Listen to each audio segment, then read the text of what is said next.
¿Qué tal, amigos? Sean bienvenidos a un nuevo episodio de La Charlagua. El día de hoy les tenemos un programa bastante interesante porque vamos a hablar de la evolución de los materiales utilizados en las obras hidráulicas. Para eso contamos con nuestro invitado del día de hoy, el doctor Manuel Gallardo Sánchez. Muchas gracias. Y también contamos con nuestros panelistas de siempre, el ingeniero arquitecto Rafael Ochoa. ¿Qué tal? ¿Cómo están, amigos? Buenas noches. Y el maestro Jorge Cuevas Ferrer. ¿Qué tal? Un gusto de verlos por acá. Esto es La Charlagua. Platíquenos quién es usted, a qué se dedica, qué es lo que hace. Muy bien, primeramente muchas gracias por la invitación. Yo soy el doctor Manuel Alberto Gallardo Sánchez, actualmente coordino la licenciatura en Ingeniería Civil en el CUSEI. Soy investigador también, ingeniero civil de formación, con maestría y doctorado en materiales, enfocados materiales a la construcción, materiales sustentables, nanomateriales también y todo lo referente a esas cuestiones. Ahora, ya entrando en tema, ¿qué tan importante ha sido la selección de materiales en la historia en las obras hidráulicas? Ha sido muy importante porque gracias a eso pues han crecido las civilizaciones, ¿no? O sea, todos sabemos que alrededor de la infraestructura que se crea es como se van haciendo los asentamientos. Ok, ahora, Jorge, ¿qué materiales se utilizan en las primeras civilizaciones? Digamos que en las primeras civilizaciones, pues los materiales que tenían a la mano eran la piedra, la arena, quizás, e inclusive la piedra volcánica, ¿no? Son algunos materiales que se han utilizado desde principios del tiempo, donde los seres humanos vieron la oportunidad de sacarle provecho a estos materiales para construir ya sea casas, ya sea algunos canales e inclusive herramientas para su vida diaria, ¿no? Ahora, Doc, sí te puedo decir Doc, ¿no? Sí, claro, o sea, Inge también. O sea. Bueno, Inge se escucha más. ¿Qué ejemplos históricos destacan en la evolución de los materiales hidráulicos? Bueno, hay muchísimos ejemplos, ¿no? Desde la antigua Mesopotamia, con los canales. Anteriormente, bueno, hace como unos 10 años descubrieron un nuevo asentamiento que se llama Göbekli Tepe, que está por Turquía, que ya había canales ahí ya de piedra. Digamos que de los mesopotámicos o los sumerios nosotros le llevamos 6,000 años, ellos le llevan 6,000 años a los sumerios. Entonces todavía no sabemos, apenas está estudiando ¿de dónde viene? ¿Qué pasó en esos primeros 6,000 años, ¿no? Claro. Y de los 6,000 años para acá todo lo que avanzamos, ¿qué pasó en los primeros 6,000 años? Pero, bueno, el ejemplo es eso, ¿no? Primero que nada, la roca, el adobe también lo utilizaban mucho, empezaron a poner fibras para reforzarlo más y pues ese tipo de ejemplos, ¿no? Acueductos romanos también, ya un poquito más hacia acá. Entonces digamos que el adobe no es algo nuevo aquí en México, ¿no? Sino que ya se utilizaba en otras partes y aquí simplemente, ¿qué será? ¿Que lo trajeron los españoles o...? Pues también el mismo conocimiento, es que eso es prácticamente, o sea, ya llovía. Mezclaron agua con pues algún material. Arcilla principalmente, y la arcilla ya al endurecerse. Al secarse. Al secarse ya tiene propiedades ya cementicias que le llaman o de pegado. Entonces lo empezaron a reforzar con fibras de lo que tuvieran y ya no se cuarteaba o se quebraba y ya se mantenía más unido. Entonces así fue como empezó a desarrollarse el conocimiento de los materiales a lo largo de la historia. Ahora, ahorita que mencionabas Roma, hay un cierto rumor, no sé si es cierto, o sea, verdad que tú me lo puedes explicar, que ya se utilizaban tuberías de plomo. De hecho, los romanos son muy curiosos porque, bueno, sí se utilizaba el plomo porque era el material que tenían ellos, ¿no? Ellos descubrieron muchos tipos de cemento, el llamado cemento ópio. Pues fue descubierto por ellos.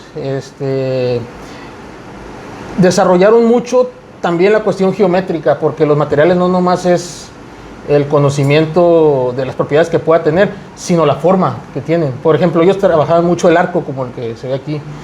Y si se fijan, en comparación con los griegos utilizaban mucho columnas altas y como marcos. Y ahorita ya no hay ningún vestigio griego, ya no queda Angelópolis, perdón, ¿cómo se llama? Se me fue el nombre. La Acrópolis de Grecia, en Atenas, ya no, ya nada más quedan las puras bases, los puros cimientos. Sin embargo, los acueductos romanos, el Coliseo romano todavía está, y está así porque hace como 500 años hubo un terremoto y nada más derrumbó cierta parte, de lo demás lo mantuvo, ¿no? Entonces, sabían, aparte de los materiales, cómo construirlo. Y también, los primeros vestigios de nanomateriales los tienen los romanos. Hay una copa que le llaman, no me acuerdo ahorita el nombre, que si le das de cierto ángulo La luz, ella es de color verde, pero si le da cierto ángulo cambia a un tono como guinda, como tinto. Y es por los nanomateriales que tienen. Ellos ya, si bien no sabían tanto la teoría, sabían de los materiales, cómo utilizarlos y en dónde utilizarlos. De su existencia. De su existencia, exactamente, sí. Actualmente estaría prohibido utilizar el plomo. Sí, claro. Nos volvería asesinos seriales, ¿no? De hecho, hay una teoría, ¿no? En Estados Unidos, bueno, saliéndonos un poquito del tema, que gracias a la gasolina con plomo empezó a haber tantos asesinos seriales. Yo veo que entre los 70 y los 80 empezaron, que Ed Kemper, que, ¿cómo se llama? Dahmer hace poco, que salió la serie, todos ellos, que porque al respirar el plomo te afecta el lóbulo frontal y cuestiones de las emociones y cuestiones como de remordimiento, algo así, como que ya no lo sientes. Entonces, sí, hay una teoría que le echa mucho la culpa al plomo porque pues la gasolina tenía plomo y en ese momento... Al volatilizarse. Al respirarlo, ¿no? Ajá. Pero no, sí, es muy tóxico, es que el plomo es muy pesado, es un elemento muy pesado que al respirarlo te genera mucho. ¿Y no les haría daño en aquel entonces estar conduciendo el agua con plomo? Sí. O sea, muy probablemente se enfermaban, se morían, les daban enfermedades que dan ahora, pero pues se las atribuían a otras cosas, no que los dioses, no que vamos con el oráculo y vamos a que nos cure o que nos diga que no, sí. Bueno, y ahora, Rafa, ¿qué materiales surgieron con la revolución industrial? En esos momentos empezaron a elaborar lo que viene siendo el acero, el hierro fundido, algunos cementantes, concretos. Y maestro Jorge Cuevas, ¿qué ventajas tenía el hierro fundido en ese entonces? Este material tenía una característica que podría soportar mayores presiones que los otros materiales y se utilizaba para hacer una amplia red de distribución, ya sea de redes de agua potable o de drenaje. Era un material que se explotó al máximo y vemos actualmente que ya es uno de los materiales que casi no se utiliza. ¿Por qué? Porque desprende ciertos contaminantes que también pueden ser dañinos para el ser humano. Y ahora, Doc, por ejemplo, entre 1900 y 1950, ¿cuáles eran los materiales que más predominaban en esa época? Las primeras aleaciones de acero que empezaron a surgir, empezaron a mezclar, ¿no?, el carbono con el hierro fundido, ¿no? Desde que se dieron cuenta, estudios recientes se dieron cuenta de que el Titanic pues, en realidad no lo tumbó un iceberg, lo tumbó su mismo casco, porque el acero con el que estaba hecho, el hierro, más bien era hierro fundido básicamente, tenía muy poquito carbono, pues estaba muy débil. De hecho, hay un extracto de una película de Ant-Man que va a derribar una puerta grandota y ya le ponen como unos detonantes y le dice, es puro hierro fundido, y le dijo, no, es del mismo que está hecho el Titanic, y ahí le explota y como si nada lo tumba. ¿Y entonces en la película del Titanic sí cabían los dos o no? Pues yo creo que sí, ¿no? Entonces se pudieron haber salvado. Cabían los dos, ¿no? Y ahora, ¿todavía existen redes de hierro fundido funcionando? Bueno, me imagino que hasta aquí en Guadalajara. Sí, de hecho es un material que se utiliza con cotidianidad. ¿Por qué? Porque resiste alta presión. Todavía hay varias marcas que lo siguen manejando. El hierro fundido y también el hierro dúctil. Pues es el famoso FOFO, ¿no? Ese es fierro fundido. El otro es hierro dúctil. Que no es lo mismo. Doctor. No, en realidad es un acero, ¿no? Que le agregan carbón, níquel y todo para sí, tiene diferentes aleaciones, ¿no? Ajá. Dependiendo del porcentaje de carbono, ese porcentaje con qué tan dúctil o qué tan... ¿Y las piezas especiales que se mandan a fabricar en las redes de agua potable? Son de fierro fundido. ¿Siguen siendo de fierro fundido? Las piezas especiales. Nada más que ya cuidan la cuestión de la aleación, el enfriamiento. Es que la tasa de enfriamiento es muy importante y se dieron cuenta hasta después. Que si lo forman la pieza, pero la enfrías inmediatamente, no dejas que los átomos se acomoden. Entonces y tienes por eso, que esperar. Sí, la tasa de enfriamiento tienes que dejarlo enfriar. Dependiendo del material tiene cierta tasa de enfriamiento para que se acomoden sus átomos básicamente. Es que si revisas una micrografía de un metal, en realidad tiene muchos granos, le llaman, que son como... oquedades.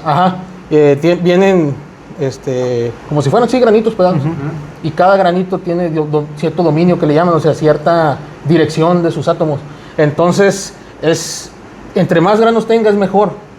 Porque cuando aparece una grieta, digamos que cada límite de grano es como si fuera una pared. Se puede tronar. Ajá, se puede tronar. Por eso meten el carbón, ¿no? Porque el carbón se mete entre esos átomos, ¿no? Ajá, exactamente. Ayuda a la formación, a que se formen bien. Entonces, si lo enfrías rápido, no le das el tiempo de que se acomoden, por lo tanto resiste menos, pues un golpe, una fractura y es muy fácil que falle, ¿no? Y bueno, ya hablando de materiales obsoletos, ¿qué era ese que le llamaban el asbestocemento? Bueno, el material que se le conoce como asbesto, ¿no? Que, bueno, es un material cancerígeno que en ese momento no se sabía. Era un elemento, bueno, más bien un material muy maleable, o sea, se podía, sobre todo tuberías, ¿no? Se podrían fabricar muy fácilmente, pero lo mismo, empezaron a aparecer enfermedades, empezaron a hacer estudios y se dieron cuenta de que el asbesto pues soltaba mucho material, muchas partículas que se iban a dar al agua y luego a consumo humano y ya pues nos dañaba, ¿no? Sí, dañaba. De hecho, mucho de los drenajes de las casas de habitación, de las colonias antiguas, todavía siguen teniendo asbesto cemento. Todavía hay. Pero ya la norma ya no te permite construir con asbesto. No, está prohibido ya de hace muchos años, ¿no? Por eso mismo determinaron. Yo siempre les digo que vivimos un experimento. Y a los de hecho, es lo que alumnos, estaba yo siempre pensando eso les ahorita. digo. Vivimos un experimento porque no sabemos qué es lo que se está dañando ahorita, que después vamos a Claro, decir, ¿cómo hacían eso? es justo lo que estaba pensando ahorita porque dije, a ver, bueno, los materiales que tenemos ahorita se supone que ya están mejor, ¿no? Pero pues no ha pasado el tiempo suficiente como para saber qué tan malos son. Ahorita que estamos usando puro plástico, Sí, PET, el PVC, inclusive ahorita está el orientado. ¿cómo se llama el que trae fibra de? Trae fibra de. Ah, PRFB. Sí. De hecho, con el PVC también fue todo un tema con el boom de los polímeros que fue después de la Segunda Guerra Mundial, más o menos, que fueron cuando se empezó a crear, por así, sintetizar los nuevos polímeros, que es toda una familia de materiales, todo eso. No había el cuidado que se tiene en la fabricación. Entonces, por ejemplo, el PVC al inicio igual se utilizaba como tubería o como receptor de alimentos, y no se pensaba en lo de la migración molecular. De hecho, hay un comercial de Cloralex, eso se lo mostraba a los alumnos cuando daba clases en Cuat, donde pues era un comercial de la tele, estaba en blanco y negro, y la señora decía, pues ama de casa, no, pues nuestro bote de Cloralex, una vez que lo termines de utilizar, porque apenas se utilizaban los envases de plástico, lo puedes colocar cualquier tipo de alimentos, y le echaban leche y le ponían leche y lo guardaban en el refri, y ahí está el comercial. Obviamente ya lo probé, como un recipiente de cloro le vas a poner eso, ¿no? Y eso que es polietileno. Ahora, hablando del PVC, el PVC es su elemento principal es el cloro, por eso lo mantiene, le da esas propiedades, ¿no? Claro. Entonces, las moléculas de cloro, o el cloro, pues sí, el átomo, el cloro, migraba al agua y eso lo consumíamos. Okay. Por eso ahora está el CPVC. También. Y por ejemplo, lo que decía en este nuevo material que están tratando de implementar no es nuevo. El organismo operador lo tiene en sus tablitas, pero en México todavía no hay, digamos, algunos proyectos donde se haya utilizado como para darle seguridad a poderlo implementar aquí en Guadalajara, porque en un par de proyectos que he participado se había tomado la propuesta de utilizar este nuevo material, pero como no tenemos ningún otro proyecto que nos avale que ha servido, se descartó. Pero pues es un producto que viene de China, entonces en otros países pues se ha utilizado porque abaratan muchísimo los costos. ¿Y qué material es eso? PRFB. Pues sí. Ajá. Pues sí, o sea, el PRF es de fibra de vidrio, ¿no? Fibra. Entonces, bueno, son varios recubrimientos. Sí, varios recubrimientos de fibra, sí, pues sí, es muy... Pues es lo que sigue, el PRFB y el PVC orientado. PVC orientado, ¿no? El que mueve las partículas del PVC también. Exactamente. Y lo haces más rígido. Pues ese es el CPVC básicamente. Las moléculas las acomoda de modo de que soporten temperaturas más altas y exista menos migración molecular y ese tipo de cosas, y que ya no nos afecte. Y como tú comentas de que estamos en un experimento, es como de que también la tubería de cobre, ¿no? Las casas antiguas también, para el agua caliente todo era tubería de cobre, ¿no? Y es como de... el acero galvanizado. Lo mismo, pues es igual te estás... Todo. No, la bronca de los microplásticos es eso, es la migración molecular que hay del plástico que contiene algún líquido, más bien, sí, el recipiente o por donde va a pasar un líquido para consumo humano, existe migración molecular. El chiste es que exista lo menos posible, ¿no? Y bien, fíjate que lo comenta el doctor, es algo interesante porque ahorita estamos pensando en todo el tema de lo que viene siendo la afectación de la salud, ¿no? Pero también, al mismo tiempo, deberás de pensar en lo económico, o sea, cómo los materiales tienden a utilizarse y durar bajo qué esquema de precio y duración, ¿me entiendes? Tiene que ser algo que... Sí, un costo-beneficio. Un costo-beneficio, pues, pero que a lo mejor los mismos que hacen los materiales, pues no tienen certeza de eso, porque mira, todos los materiales tienen una vida útil, ¿no? Que te dicen, oye, pues es que mi producto, pues no sé, el PPR, que te dicen, no, pues que dura 30 años. El PVC que te dicen, perdón, el PPR que te dicen, dura 30 años, y este dura 50, ¿no? El PAD o el PET, ¿no? Pero al fin y al cabo todavía son materiales nuevos que ni siquiera pasan esos años como para saber si sí funcionan y duran ese tiempo, ¿no? Entonces hemos visto que las promesas que te han hecho los materiales anteriores no son reales. ¿Por qué? Porque terminan por no funcionar, ¿no? O sea, terminan dándote mucho menos tiempo y se desgastan o se acaban y terminan por pagas por algo que realmente no dura el tiempo que te prometen. Entonces vamos viendo en un futuro los materiales que se hacen para ver si es que sí ese costo-beneficio se aplica y que realmente tú pagues por un elemento que te ayude y que realmente te sirva durante mucho tiempo.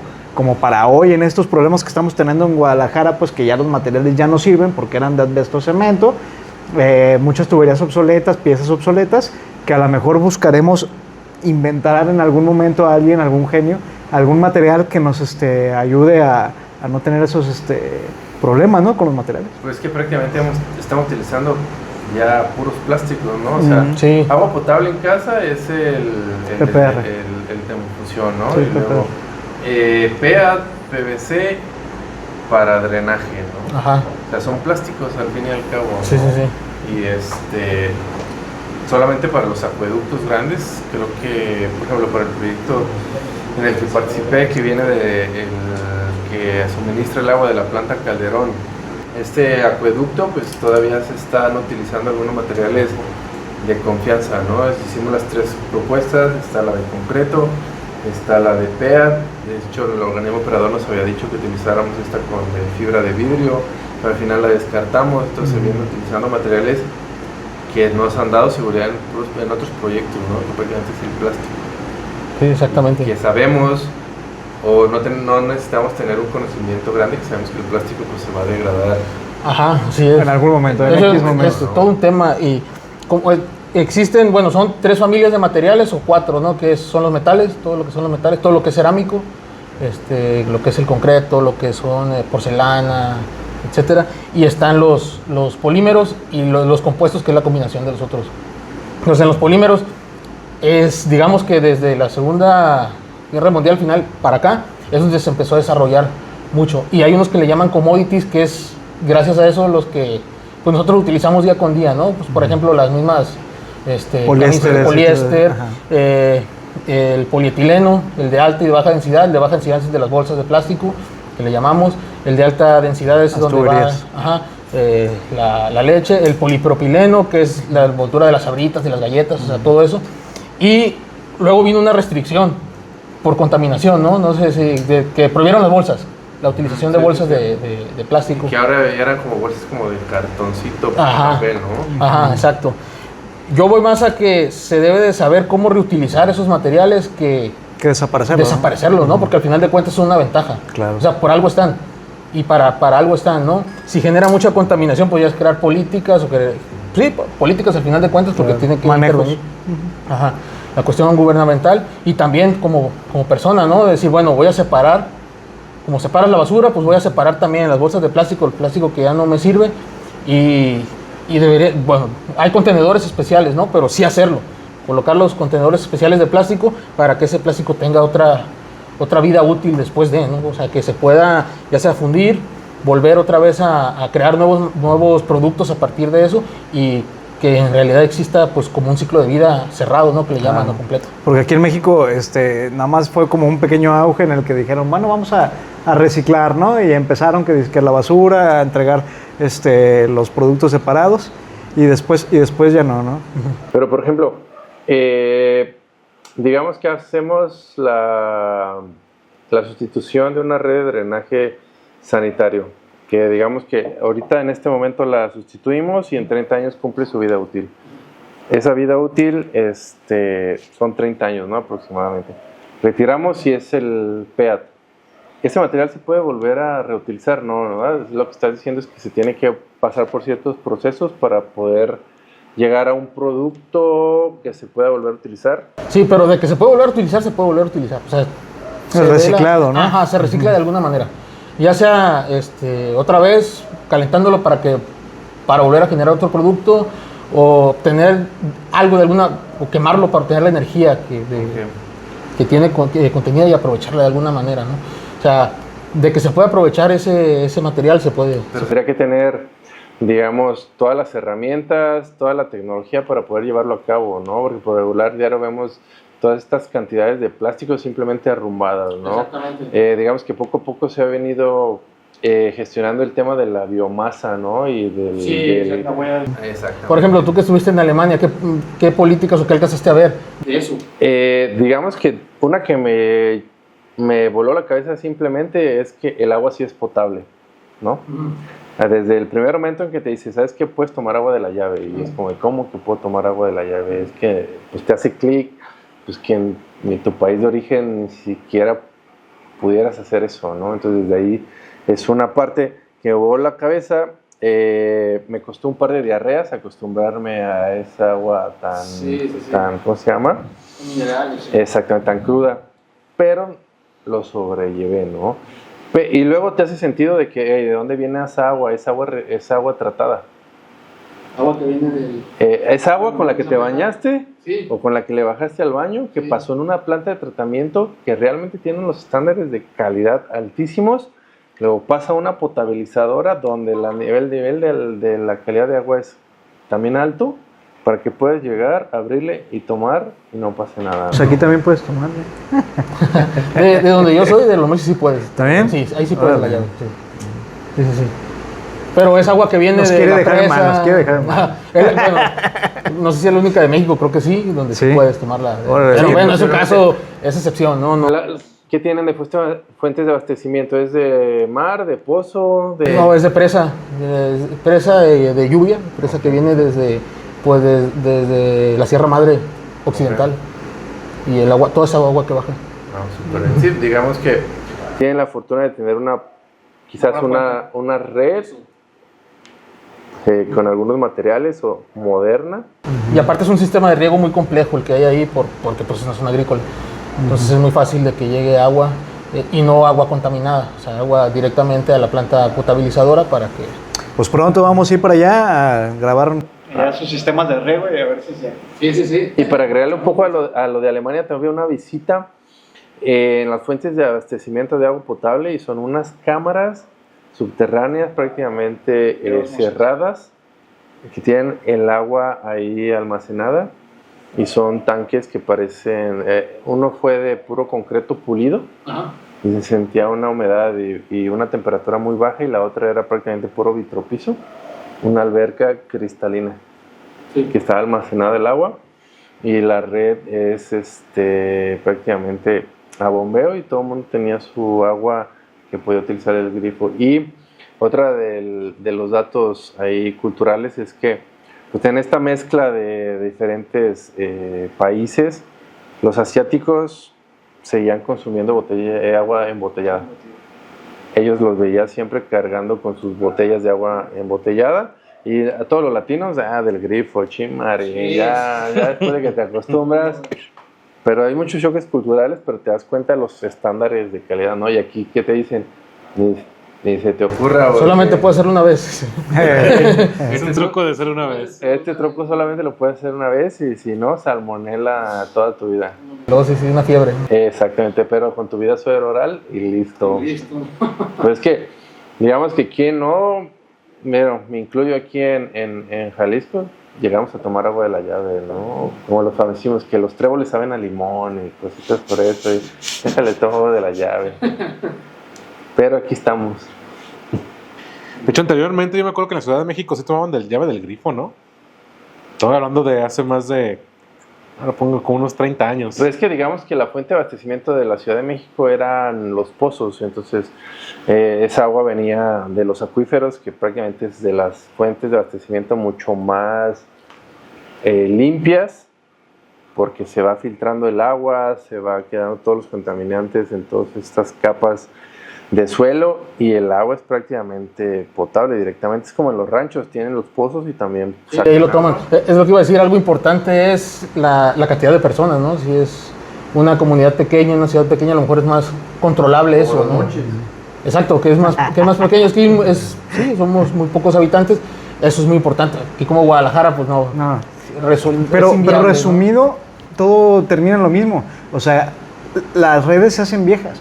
Entonces, obviamente también ahí en México pues pasaron tantos años También. y sus redes se hicieron viejas, empezaron a desprender ahí contaminantes.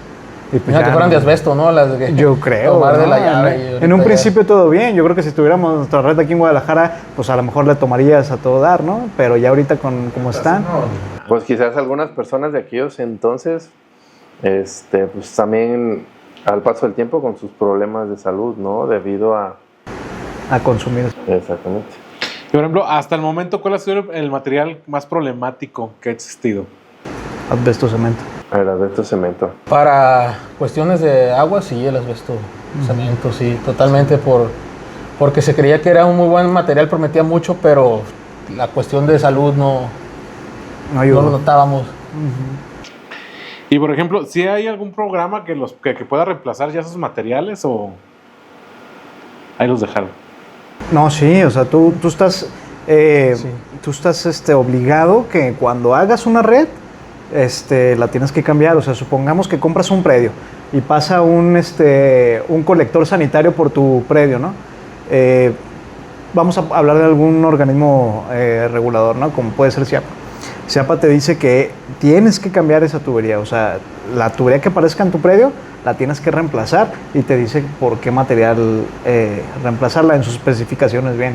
Entonces tú como dueño del predio, si te aparece una tubería de asbesto cemento y cruzando tu predio, la tienes que cambiar por una tubería nueva. Que estaría raro que pasara una tubería por tu predio, ¿no? Pero sí pasa. Puede pasar. Sí, reemplazarlo, porque sí, reemplazarlo. Ahora, vamos al tema de las válvulas y accesorios. ¿Qué son las válvulas hidráulicas? Son elementos que te permiten controlar el paso del flujo, ya sea para reducirlo.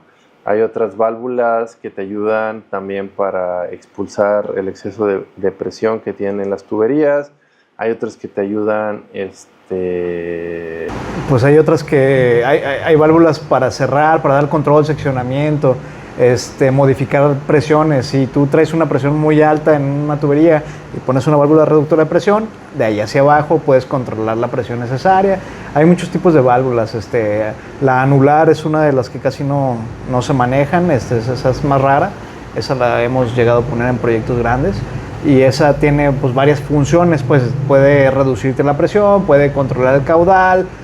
Hay muchos tipos de válvulas. Y actualmente también uno de los problemas que se encontraban en las redes de agua potable es los famosísimos fenómenos transitorios. Dentro de esos fenómenos se encuentra el famosísimo golpe de ariete, que te generaba muchísimos daños en toda la tubería. Entonces, hay una válvula que ya te ayuda en contra del golpe de ariete, pero son válvulas caras que mejor invierten en hacer torres de oscilación o pozos de oscilación, donde toda esa sobrepresión se libera y vuelve a inyectar la presión al sistema sin necesidad de tener una válvula, pero ya es costo-beneficio, ¿no?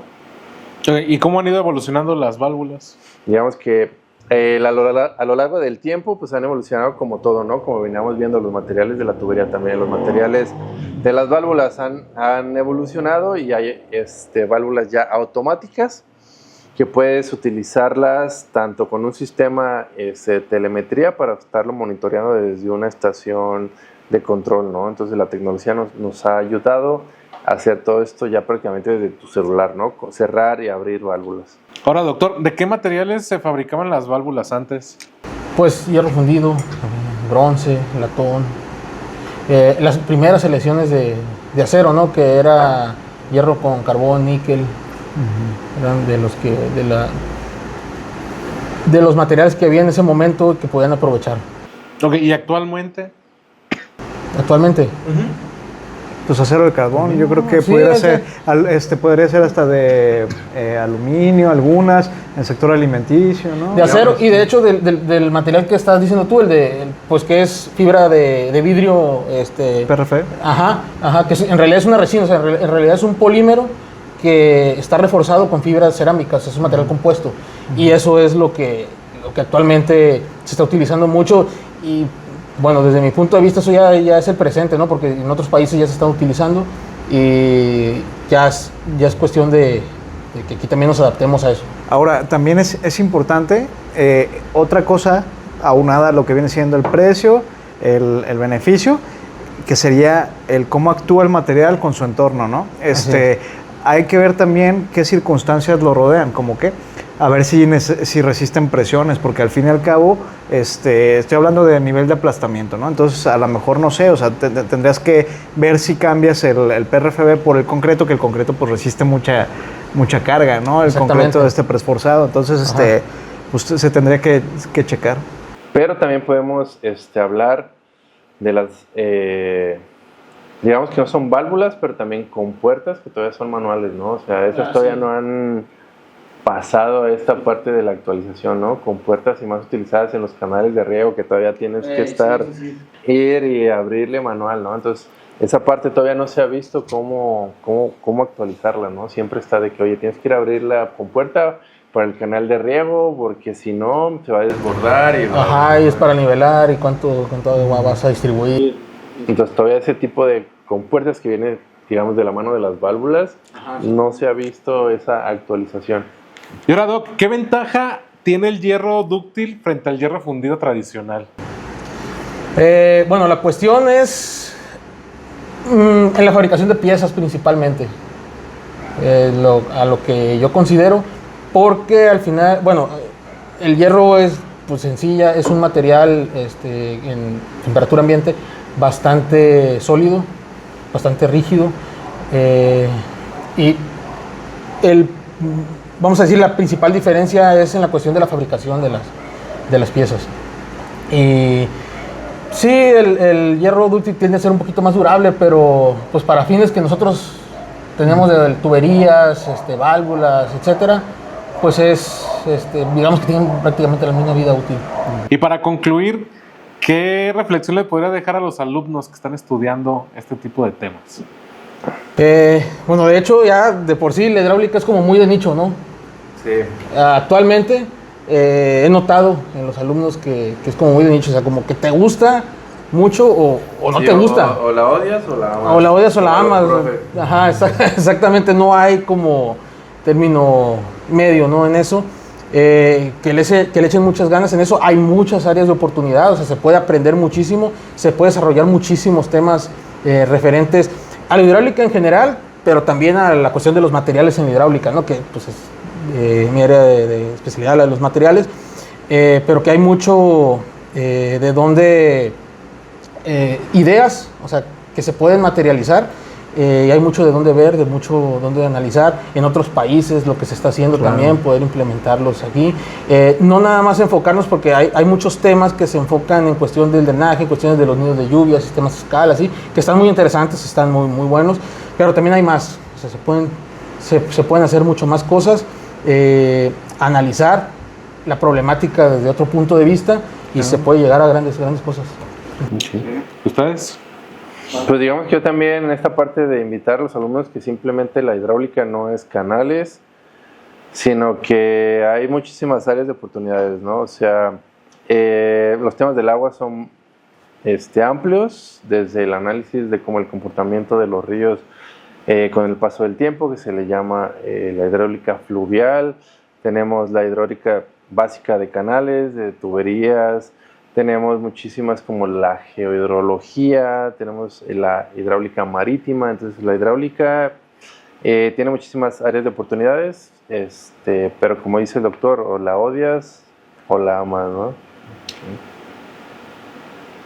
Pues estamos en un contexto muy interesante, ¿no? O sea, todo lo que podemos llegar a desarrollar y que todavía no descubrimos.